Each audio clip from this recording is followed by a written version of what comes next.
fans to dial in to talk about your side. You obviously watched the game last night.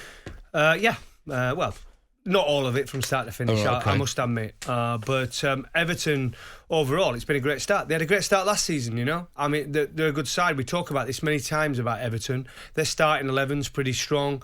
It has been for many, many years. But when it comes down to their squad size, that's always been the worry around Everton.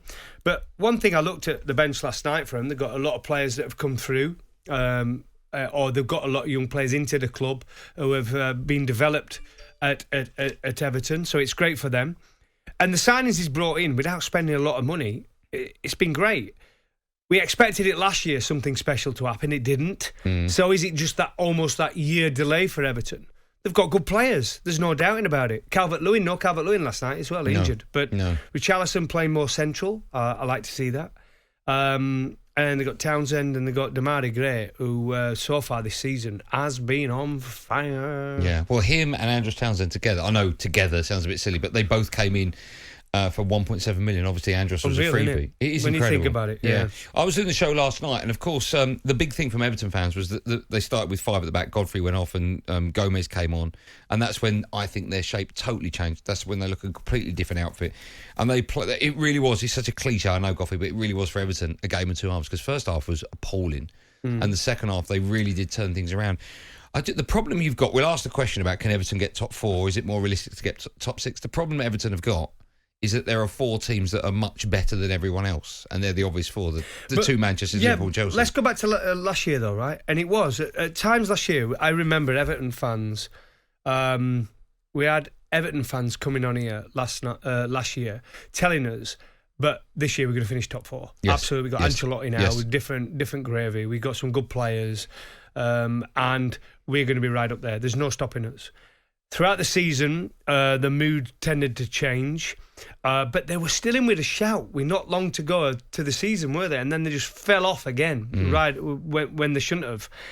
So, like I said, is it just a year delay? It's taking the time. It's a different manager, but is it just taking the time? But I can't go yet with Everton. Everton fans tell me, because I can't go on it this year, because they've beat Southampton, they beat Brighton, they beat Burnley. Let's be honest, that's 3 teams you'd expect Everton to beat, right? Would you? I would. And they've drawn against Leeds. I would, but at the same time, Tottenham are top of the Premier League, they lost to Palace. So you can only beat who's in front of you, and they're doing it convincingly. Yeah, but Tottenham do that on a regular basis. They tend to lose against the teams who they're expected to beat. But with Everton, it's so hard to judge them yet, because they've beat Southampton, Brighton and Burnley and drawn with Leeds. When they start beating the big guns, that's when they can really stand up and say, right, Everton might just surprise us here. What would be the surprise? What's the best Everton can hope for this season? Well, they got a 2-2 draw, didn't they, last year against Liverpool, and then they lost. I think they lost 3 in a row after that. So I don't know, but with Benitez, he's an experienced manager. He knows the Premier League without a doubt. There's no doubt in that whatsoever. He's now got a team that's better than the last team he managed, Newcastle, in the Premier League. Can he do something special with them? So far, the signings he's made have been excellent. The 2 midfielders he's got there, I think, are great. The full-backs are good, Doucouré and Allen. And, like I said, defensively, whether he plays 3 or 5 at the back, I mean, it's how you want to describe it, innit? It's 3 and 2 wing-backs or whatever it is. But it's just keeping it up over the season, and that's been Everton's problem. What's the best squad size? What's the best they can hope for Everton? I think 6th. Oh, 6th? They can't get 5th? And 6th. 5th is, okay, I'll go 5th.